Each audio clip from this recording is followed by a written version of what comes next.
So hello everyone. इस video में हम देखेंगे सीएसएस एंड उसकी प्रॉपर्टीज़, मतलब कि सीएसएस एंड उनके टाइप्स बेसिकली देखने वाले हैं और हम उसका यूज़ भी करेंगे, कैसे वो चीज़ वर्क करती है।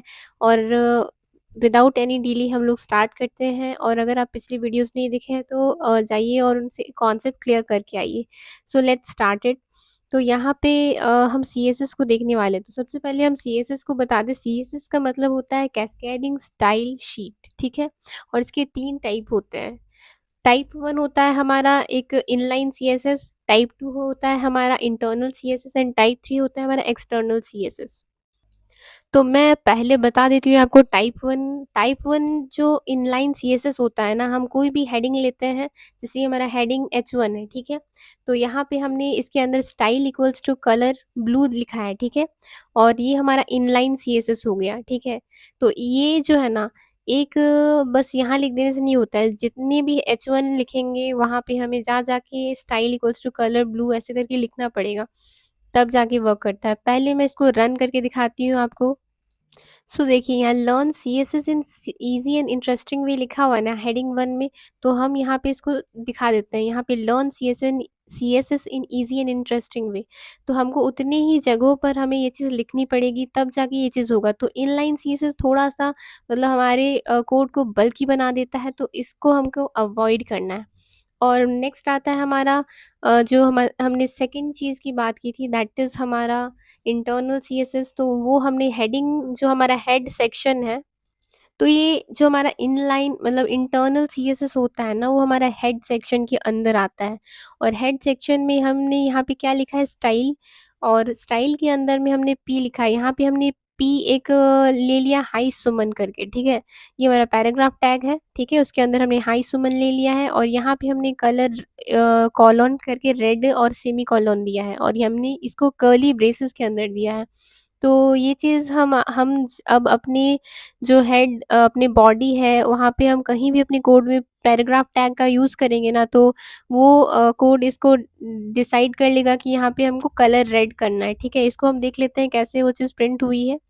तो देखिए, यहाँ पे हाय सुमन करके है ना, वही चीज़ है कि अगर हम कहीं भी और पैराग्राफ टैग का यूज़ करेंगे ना, तो वो चीज़ रेड में होगी प्रिंट। तो ये हमारा है इन इंटरनल सीएसएस। और थर्ड हमारा आता है एक्सटर्नल सीएसएस। एक्सटर्नल सीएसएस का हमने क्या किया ना, एक हमने यहाँ पे सीएसएस में लेक्चर 9 करके लिखा, और उसके अंदर हमने इंडेक्स डॉट सीएसएस करके एक अलग फाइल बना दी, ठीक है, सीएसएस वाली। और हमने वहाँ पे लिख लिया है उसकी प्रॉपर्टीज़ जो हम कोई भी फाइल में चाहते हैं। तो हमने यहाँ पे लिखा स्पैन कलर, और यहाँ पे कॉलन है और वॉयलेट होना चाहिए और सेमी कॉलन, ठीक है। और कर्ली ब्रेसेस से इसको क्लोज कर दिया। और हमने H3 भी लिया है, हेडिंग 3, और कर्ली ब्रेसेस में उसको क्लोज किया है। और कलर हमने एक्वा करके सेमी कॉलन लिया है। तो ठीक है। तो ये चीज़ कैसे दिख रही है वो चीज़ भी हम दिखा देते हैं आपको। और हमने यहाँ पे index dot H T M L लिया और new one dot H T M L में हमने एक हेडिंग 3 लिया है, और उसकी प्रॉपर्टीज़ को हमने इस फाइल में डिसाइड कर दिया है, डिफ़ाइन कर दिया है इसको हम। लेकिन जो एक्सटर्नल सीएसएस है, नाम से ही क्लियर हो रहा है कि कुछ एक्सटर्नल होगा। तो हमने इसीलिए एक न्यू फाइल बनाया है इंडेक्स डॉट सी एस, जहाँ पे सारी हम प्रॉपर्टीज़ लिखेंगे जो हम कोई भी फाइल में देना चाहते हैं। वहाँ पे हमने लिंक टैग का यूज़ करेंगे, ताकि ये फाइल और कोई भी फाइल लिंक हो जाए। लिंक करके हम लिख देंगे, और index dot C S S यानी कि वो उस फाइल से वो वाली प्रॉपर्टीज़ को जस्ट यहाँ पे लेगा, ठीक है, फेच कर सकता है। तो उसने हेडिंग 3 की प्रॉपर्टीज़ हमने इंडेक्स डॉट सीएसएस में हमने यहाँ पे दिखा दी थी, लेकिन वो हमने यहाँ पे इसको लिंक करके लिंक टैग का हेड सेक्शन में यूज़ किया है, और इंडेक्स डॉट सीएसएस में उसको करके लिंक कर दिया है। उसी तरीके से इंडेक्स डॉट एचटीएमएल में भी हम लिंक करके इसको इंडेक्स डॉट सीएसएस कर दिया, और यहाँ पे हम कहीं भी यहाँ पे स्पैन का यूज़ किया है, और उसकी प्रॉपर्टीज़ को हमने यहाँ पे आगे इंडेक्स डॉट सीएसएस में स्पैन की प्रॉपर्टीज़ कलर वायलेट करके हमने कर दिया है, ठीक है। फॉर एग्जाम्पल, जैसे हमने हेडिंग 3 लिखा enjoy learnings of C S S. तो हमने इसकी प्रॉपर्टीज़ क्या बता दी है यहाँ पे। H3 में हमने बता दिया एक्वा होगा कलर। तो हम यहाँ पे देख लेते हैं, यहाँ पे enjoy learning of C S S, ये चीज़ एक्वा कलर में लिख के आ गई है। तो ये चीज़ है इसकी property. External C S S वो हमारे काम को और आसान बना देता है, हमारी कोड को बहुत आसान बनाते हैं और कंसाइज बना देता है। और यहाँ पे हम लिंक टैग को कैसे लाएँगे, लिंक करके हम एंटर प्रेस करेंगे ना, तो ये सब कुछ अपने आप आ जाएगा। बस आप यहाँ पे index.css उस फ़ाइल को जो आपने यहाँ पे बनाया है, जहाँ से आप उसको लिंक करना चाहते हैं, जहाँ से उसकी प्रॉपर्टी को फेच करना चाहते हैं, उस फ़ाइल का नेम और उसकी एक्सटेंशन के साथ लिख दोगे। और जो मैंने आपको सेकंड टाइप की इंटरनल सीएसएस बताई थी ना, वो सिर्फ़ एक फ़ाइल के लिए है। जैसे कि ये पूरी फ़ाइल है और इसके बॉडी में आप जितने भी पैराग्राफ टैग लिखते हैं, उसमें आप कलर करके रेड दे देते हैं, तो सारे पैराग्राफ टैग में रेड कलर हो जाता है। लेकिन एक्सटर्नल सीएसएस की बेनिफिट ये है कि आप कोई भी फ़ाइल लोगे और लिंक टैग से उस प्रॉपर्टीज़ को आप लिंक कर सकते हो आराम से। सो देख सकते हो ये चीज़ कितनी अमेज़िंग तरीके से वर्क करी, कितना इंटरेस्टिंग है ये सारे कॉन्सेप्ट्स। सबसे ज़्यादा इंटरेस्टिंग तो हमारी एक्सटर्नल सीएसएस, हमें ज़्यादा कोड भी नहीं करना पड़ता, यहाँ लिंक करके हम इंडेक्स डॉट सीएसएस और लिंक हो जाती है।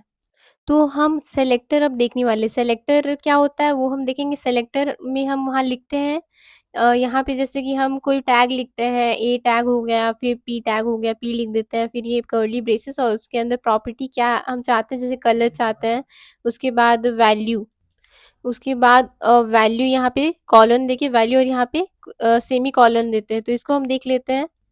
तो हमने यहाँ पे एक ले लेते हैं, कोई भी जैसे ए टैग ले लिया, एंटर किया और वहाँ पे हम लिख देते हैं हेलो एवरीवन। यहाँ पे लिख देते हैं हम हेलो एवरीवन, एवरीवन। हमने हेलो एवरीवन लिख दिया। अब हम इसको यहाँ इंडेक्स जो हमारा सीएसएस है, इंडेक्स डॉट सीएसएस, वहाँ पे हम ए टैग ले लेते हैं और वो चीज़ हम लिख के दिखा देते हैं आपको। तो हमने यहाँ लिख लिया है ए जो हमारा था, ये हमारा सेलेक्टर हो गया और यहाँ पे हमारा ये कलर हो गया जो हम प्रॉपर्टी चाहते हैं और ये हमारा जो ब्लू वायलेट है, वो जो हमने अभी बताया था। ये जो बोला था हमने कि ये उसकी वैल्यू है, तो हम देख लेते हैं कैसा दिख रहा है। सो देख सकते हो ये चीज़ वर्क कर रही है। हेलो एवरीवन, तो हमने सेलेक्टर सीख लिया है, कितना मतलब कि ईज़ी था कॉन्सेप्ट। सो इस वीडियो में इतना ही, मिलते हैं नेक्स्ट वीडियो में। एंड आगे मेरे आप पिछली वीडियोज़ नहीं देखे हैं तो उनको ज़रूर देखिए, एंड वीडियो अगर अच्छी लगी हो तो लाइक एंड सब्सक्राइब कर दीजिएगा। And keep coding and keep learning.